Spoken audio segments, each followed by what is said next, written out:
there's no stopping this game. Because why would you? Why would you stop this game? Why would you stop something that you love so much?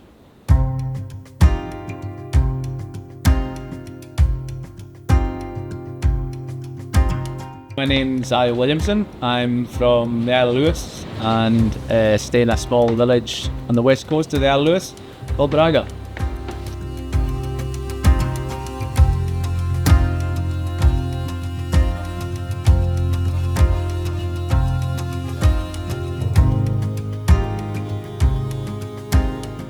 Crofting is a way of life for a lot of west coast people in Scotland, predominantly in the islands. It's a small area of ground that's allocated through generations to use to the best of your ability. Crofts can be anything from 3 acres to 50 acres. Here our croft in Braga is just under 3 acres actually. We have other crofts that we use a couple on sublet, which means we have them on a 5-year lease. Others are on a year-to-year basis, but we use a lot of what they call common grazing, especially ground that the whole community can use, communal. And we also run quite an extensive bit of hill down in Harris, where we run about 350 sheep on that area as well. So between the two lots we're running maybe upwards of 700, which is a lot for a croft of 3 acres. But through being able to work other areas of ground and having been given other areas of ground to use, that's how we manage things. We run that 700 sheep in almost 4 different flocks. So we have a hill flock, which is what it is. It's predominantly on the hill. We have a crossing flock, which is a flock of sheep that's in by all the time that we use to sell we sell store lambs from it. We have a small pedigree flock of Texels, and we have what I call our nucleus blackies, which we use to produce top lambs and blackface females for predominantly the blackface premium sales in Scotland. We produce a premium product that we are unable, because of the type of land we have and the ground that we have, we're unable to finish. So a lot of our lambs would be store, as in finish I mean go straight to the butcher. There are some crofters who are able to do this, but for the systems that we run, that's not my target. Our target is for the store lamb market. I feel that we have a huge place in being able to provide a product for the next farmer. So our lambs will predominantly go to farmers who have that better ground, that more fertile ground that is able to produce the grass that can go and finish these lambs. And without us, yes, we're a little bit further down the ladder, but without our rung, you don't get up it. You're not going to be able to have the product that is on the shelf without us. Everybody needs the small boys at the bottom. I feel we are a little bit at the bottom of the ladder. I'm not discriminating. We choose to be at that bit of the ladder. We could be somewhere else if we wanted to be, but we quite like being at this bit of the ladder. Toughest challenge is access to market, but it's never going to change. Access to market is what it is because we are on an island. We have no option of running to market basically tomorrow if we wish to do so. But again, we choose that, so we try and target what we are producing to the markets that we can access. So I would say that, and import costs. So that's the actual water costs us a fair whack of money. For those who are feeding their animals, it could be some of the highest input costs in the country. And I don't think that's an exaggeration to say that, when at times some people are paying up to £85 for a bale of hay.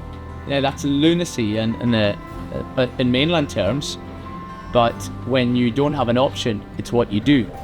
Whatever happens with whatever government or whatever legislation comes in, those two things and those two factors are never going to change.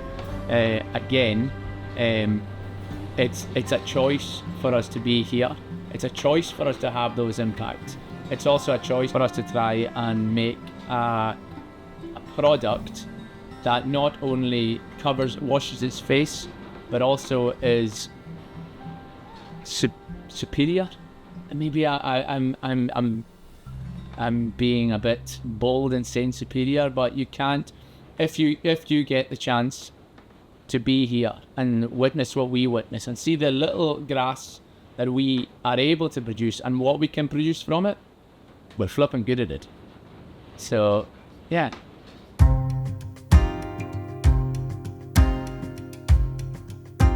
The job I'm doing in particular with like the hills and the islands, there's not many of us doing it, and the few of us that are, like I'm on the younger end of the age bracket, which is not great.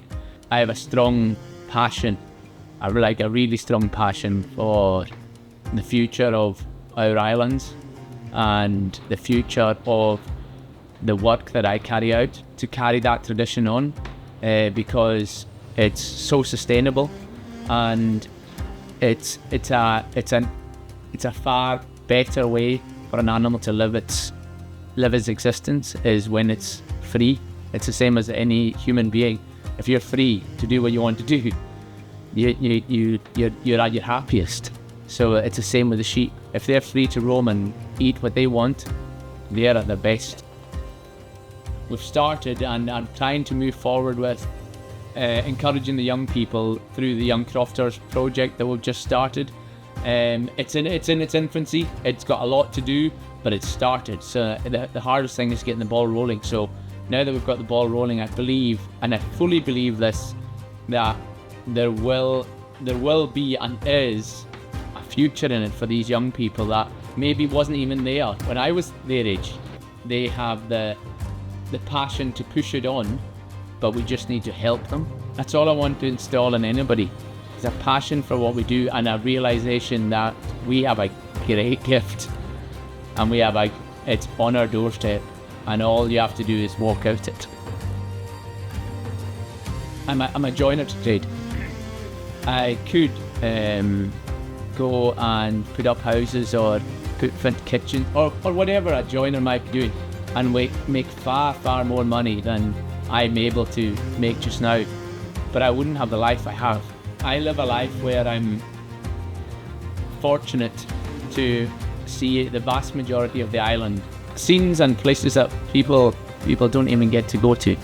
And these places, they're like, it's difficult to put into words what it's, when we do get the good weather, what it's actually like. But even in the bad weather, if you do something you love and it's hard, but you love it, it's not hard. It's really not hard.